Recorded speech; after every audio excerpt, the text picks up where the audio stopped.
the NFL draft. Okay, RC, I will start with you. Your reaction? Yeah, I think this has to be done by the NFL. When you look at just all of the prank calls, but now a coach's son is calling an NFL hopeful or NFL draftee on the most important day of his life, and that is with the intention of being mean. That is with the intention of it having a negative effect. When you are in charge of this sort of sensitive information, it is your job to keep it confidential. And I think Jeff Ulbrich, being at his home, may have gotten too comfortable, but what this incident shows us is you never can be. You never can be in a situation where you have this sort of information and you don't protect it with your life, because this is not only your career, but this also affects many other people. Yeah, I mean, what it comes down to, right, the league always talks about they want to safeguard the integrity of the game, right? And they want to safeguard information like this that they don't want getting out to the general public. Obviously, this is the general public. This is the man's son. And so I think there's two. It's kind of a twofold thing. It's like, one, this kind of information cannot be accessible to people in your family because they don't have any business having it, you know. And then number two, what if this would have who's to say that his son couldn't potentially, or someone else couldn't potentially have access to any other kind of information that Jeff Ulbrich has that would compromise the integrity of the Atlanta Falcons, what they're trying to get done as a football team. I mean, there's a lot of different layers to this. So I think what they're trying to say is, hey, look, you better be more careful now going forward. Coaches, you better be more careful, especially if, you know, you have some sensitive information like that laying around your house. What would be interesting is to hear the conversation that he had with his son about this. Because this is a 21-year-old young man who did this. This isn't some 14, 15-year-old. Yeah, it's a disaster with the kid, 100% right. Oh, why the Falcons getting the $250,000 fine? I mean, Ulbrich had the number. The Falcons are not supposed to give it to Ulbrich? Of course he has to have the number. He's a defensive coordinator. So why the Falcons get – I know the NFL is trying to spread the blame around, but I don't quite understand why – I don't understand how it's, you know, Arthur Blank's fault that Ulbrich's kid, when Ulbrich had the number, did a bad thing. It's not Blank's kid, it's Ulbrich's kid.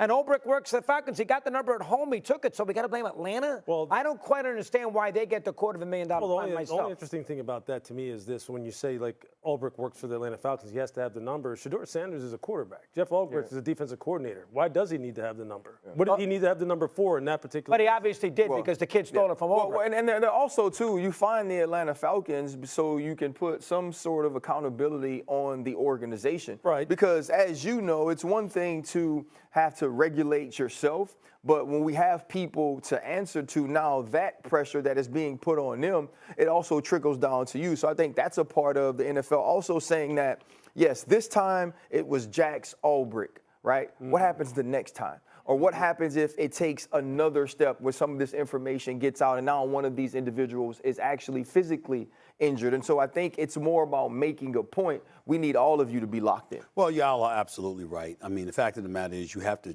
find an organization because you're connected to the individual. You employ the individual that this happened with. And so you're looking at the organization to let them know there's a level of culpability. That way you don't have to concern yourself with the enforcement. The organization itself will concern itself with the enforcement, and it trickles down from there.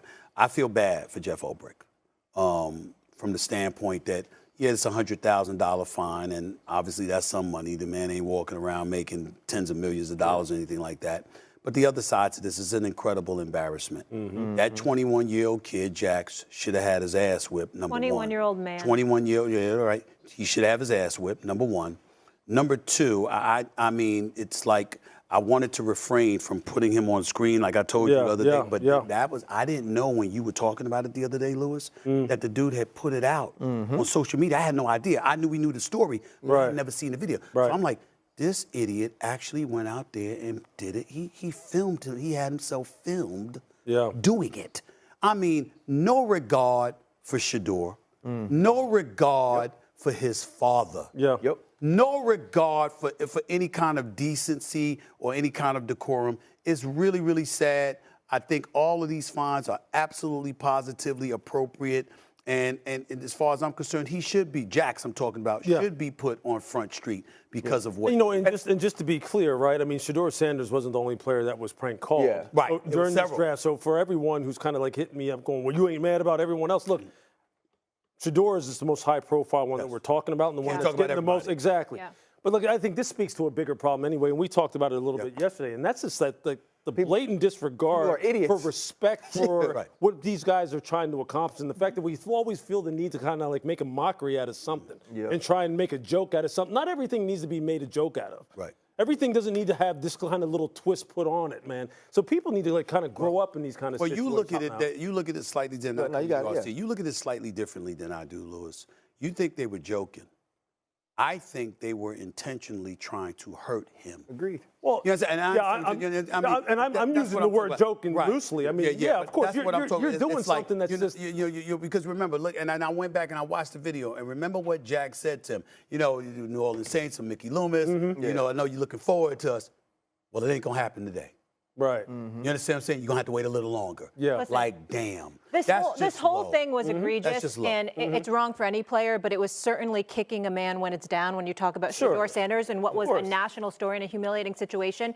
Adam Schefter said this yesterday, and I want to get your perspective on this. He said, I've not heard anybody talk about this, but I got a text on Sunday night that said the Shedeur prank is awful, but shows their naivete by not hiring an agent. The fact that they had the league send his number to the entire football distribution list was a mistake, one that wouldn't have happened with an agent who would have handled the communication. Well, I mean, maybe that's a part of how Jeff Ulbrich gets the number. Exactly. So, okay, that answers that question. That answers the question for Lou. Doesn't make it okay. I just want to. No. It doesn't make it okay, but I think it answers one of Lou's questions. Why would Jeff Ulbrich even have it sure Shedeur does. Sanders? It sure does. And I didn't know that. Yeah, and I think and this is just me having talked to Jeff.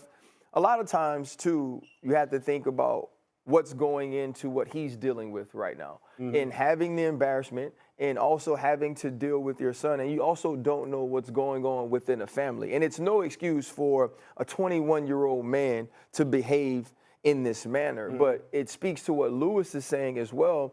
There is no respect for other humans. There is no understanding or compassion for what they're going through, because when you talk about Shedeur Sanders in particular, when you listen to what he said to him, it was totally an intent to play on what he was going through at the time. Yeah. Right? It's not like calling Tyler Warren, who was supposedly called, who goes 14th overall. It's not like calling some of these players that were picked on the first day. And so it's a moment where you get a laugh.